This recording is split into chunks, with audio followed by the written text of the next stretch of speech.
ভুলের ঊর্ধ্বে কেউ নয়।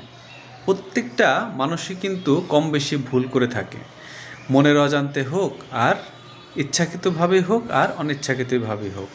তো ভুলের ঊর্ধ্বে কিন্তু কেউ নয়। কিন্তু আমাদের সমাজে কিছু কিছু মানুষ এমন ভাব ধরে, এমন আচরণ তারা করে, মনে হয় তাদের কখনোই জীবনে ভুল হয়নি, তারা কখনো ভুল করে না।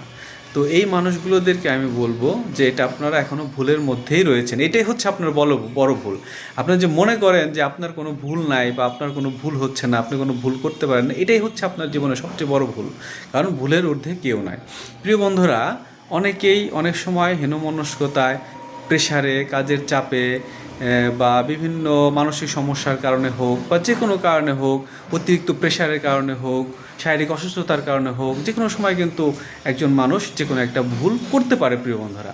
তো আসলে আমি আবারও বলবো যে কোনো মানুষই কিন্তু ভুলের ঊর্ধ্বে নয়। সবসময় চেষ্টা করবেন যদি কেউ ভুল করে তাকে ক্ষমা করে দেওয়ার জন্য এবং আরেকটি সুযোগ দেওয়ার জন্য।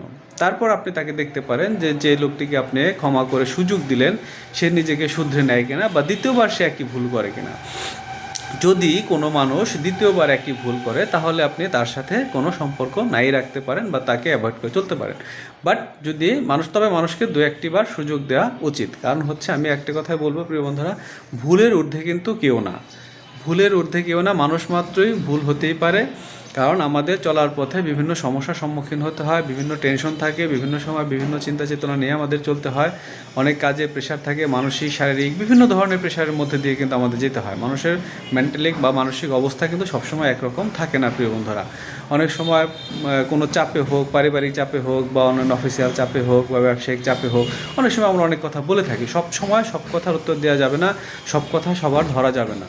তো যারা প্রকৃত অর্থে যারা আসলে এরকম খারাপ মানুষ বা বাজে মানুষ, যারা সবসময় খারাপ আচরণ করে, তাদের থেকে সবসময় দূরে থাকবেন প্রিয় বন্ধুরা। কিন্তু নিজেকে সবসময় চেষ্টা করবেন যে মানুষকে একটু ক্ষমার দৃষ্টিতে দেখার জন্য, মানুষকে একটু ক্ষমা করে দেওয়ার জন্য। ক্ষমা করে দিবেন, দেখবেন আপনার কাছে ভালো লাগবে। কারণ ক্ষমা করলে একটি মানুষ নিজেকে শুধরানোর জন্য বা নিজেকে পরিবর্তন করার জন্য দ্বিতীয়বার কিন্তু সে আরেকটি সুযোগ পায়। এবং আমি মনে করি যে যারা ভালো মানুষ, যারা মানে অনিচ্ছাকৃতভাবে ভুল করেছে, তারা কিন্তু নিজেকে শুধরে নেবে এবং তারা কিন্তু নিজেকে একটা সুযোগ দিলে শুধরে নেওয়ার সুযোগ পাবে এবং পরবর্তীতে দেখবেন তারা ওই ভুলগুলো থেকে নিজেকে বিরত রাখবে।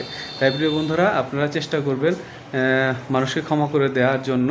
কারণ ক্ষমাও কিন্তু একটি মহৎ গুণ। আপনি যদি একটি মহৎ গুণের অধিকারী হতে চান তাহলে কিন্তু আপনাকে ক্ষমা করা শিখতে হবে প্রিয় বন্ধুরা। ক্ষমা করে দেখুন, আপনি ভালো থাকতে পারবেন এবং যাকে ক্ষমা করবেন সেও কিন্তু আপনার প্রতি চিরকৃতজ্ঞ থাকবে। ভালো থাকবেন, সকলের জন্য থাকলো শুভকামনা। সকলের সুস্থতা কামনা করছি।